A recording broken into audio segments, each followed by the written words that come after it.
here is a picture depicting graphs of two functions. One function, f of x, and the other function, g of x. Okay? These functions are exponential functions, and they have the same, what's that arrow represent? That's the doubling displacement that we talked about before. Remember that every time x changes by this much, then the value of each of these functions, the value of f of x should double, the value of g of x should double. However, I'll say that the doubling displacement for these graphs is not necessarily the same as the length of this arrow. You should probably think about determining just what the doubling displacement is for these graphs. You can look at the graphs and see. So, can you identify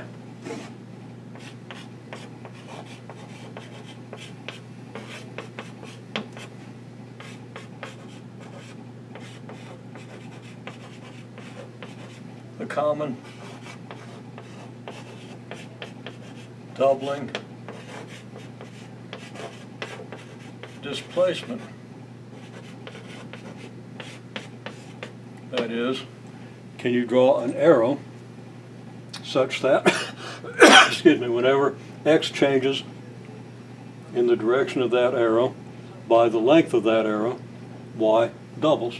Okay, in any case, so you should do this. You should identify that displacement and convince yourself that the two graphs appear to have about the same doubling displacement. It'll help you look at the graphs and help you understand what to do here. So, anyhow, the graph of f of x, as you can see, goes through point A. The graph of g of x goes through point B. Now, I'm saying if the y-coordinate of B is double the y-coordinate of A, so we're going to assume the y-coordinate of B is double the y-coordinate of A, and that certainly seems plausible from the picture. Does it follow then that the y-coordinate of point D is double the y-coordinate of point C? Now, you should stop for a minute and look at point D and point C.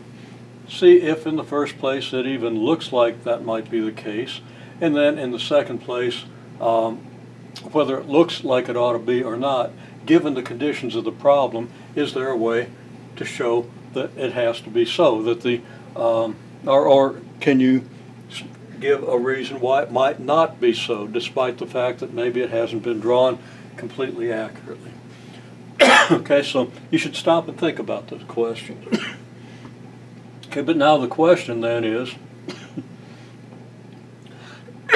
okay, is g of x equal to 2f of x for all values of x?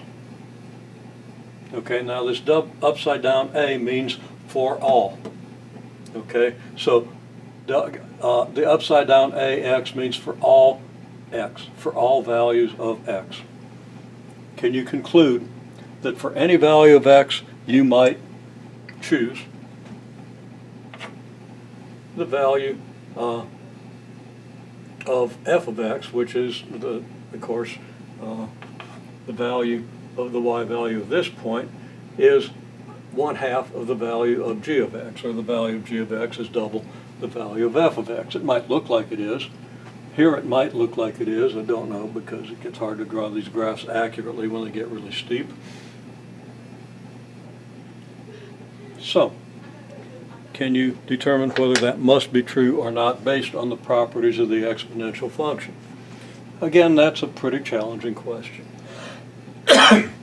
But it's worth a good bit of thought. I'll give you some hints, maybe even a solution. But you want to think about that question. Okay? Now, there's another question.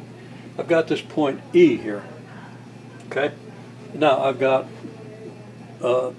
x-coordinate x sub E. That's the x-coordinate of point E, labeled on the x-axis. And I've got y sub E, the y-coordinate of point E, on the y-axis. Okay, don't confuse the y-coordinate of point E with the point where the graph of f of x intersects the y-axis. They're different the way I've drawn it, and there's no reason to assume that they're the same, so that's irrelevant. Okay, now, we're going to assume that f of xe is less than 10 times ye.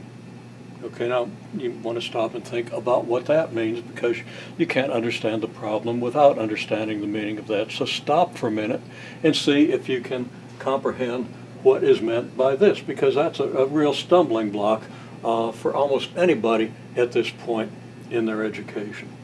I'm going to explain it in a minute. Stop and think about it. Okay, you should have stopped and thunk about it.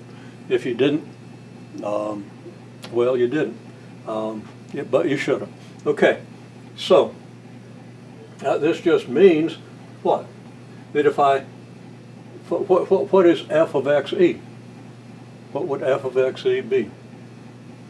What's that represent? Well, that represents the value of this f of x function when x equals x sub e. So we go up here. The f of x function isn't graphed quite that far, but we see if we follow the trend that we're probably going to cross the f of x graph before we get to the top of the board. And I was standing right in front of what I was pointing at, so let me move to the side. Okay, again, f of xe is the value of the function f when x takes this value. Well, what's the value of this function when x takes this value? We just move up here until we hit the graph of f of x. Now, the graph of f of x hasn't been completed to a point right over x sub e, but it seems pretty clear that from the trend, by the time we get to the top of the board, we're going to have crossed the graph. So what I'm saying is now that the point where that occurs has a y-coordinate that's less than 10 times this. Okay, so I go up here, 1, 2, 3, 4, 5, 6, 7, 8, 9, 10, that this f of x is going to be, f of xe is going to be less than 10 times this, okay? So, make sure we understand that. That's not a simple thing to understand. It's not a simple thing to understand these conditions. I'm trying to stretch you a little bit with these questions, okay? So, now we want to prove. Now, I've put this in this arcane-looking notation that you are unlikely to have seen, but might have. Okay? This upside-down A is called the universal quantifier. It means for all x. This backwards E is called the existential quantifier. It's a backward E. It means there exists. So there exists a doubling displacement. I originally had an arrow here, and I decided that arrow looked like another symbol. It could be another symbol because it's a standard symbol, so I replaced the arrow with the words doubling displacement.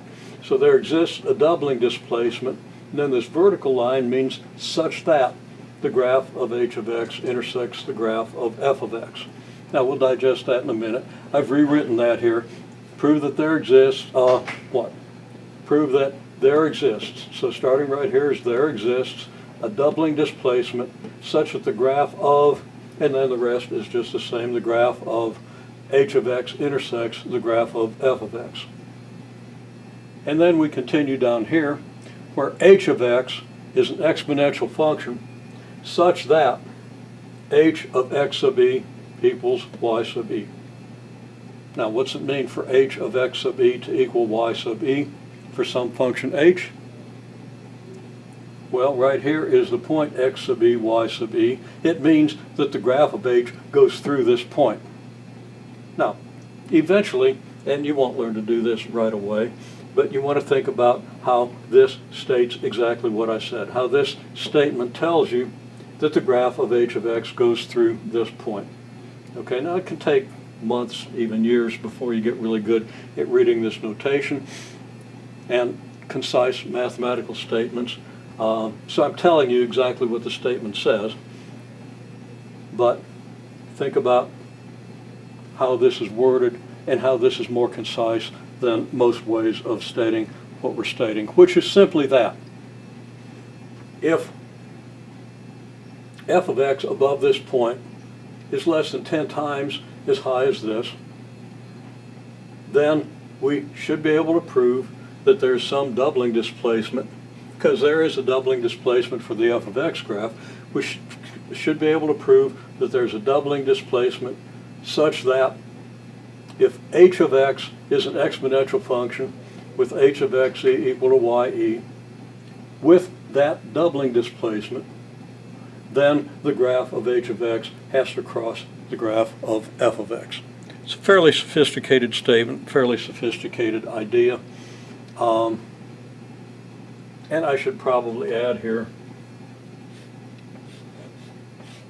it's implicit, but let's make it explicit. H of x having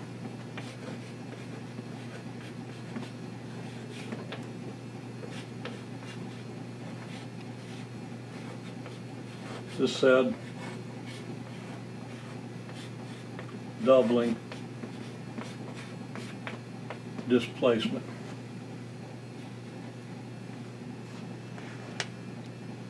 Now, there are more concise ways to say this, but if I get any more concise, it's going to get even more confusing than it probably already seems. See if you can digest this and do it. Of course, I'm going to follow up with some hints.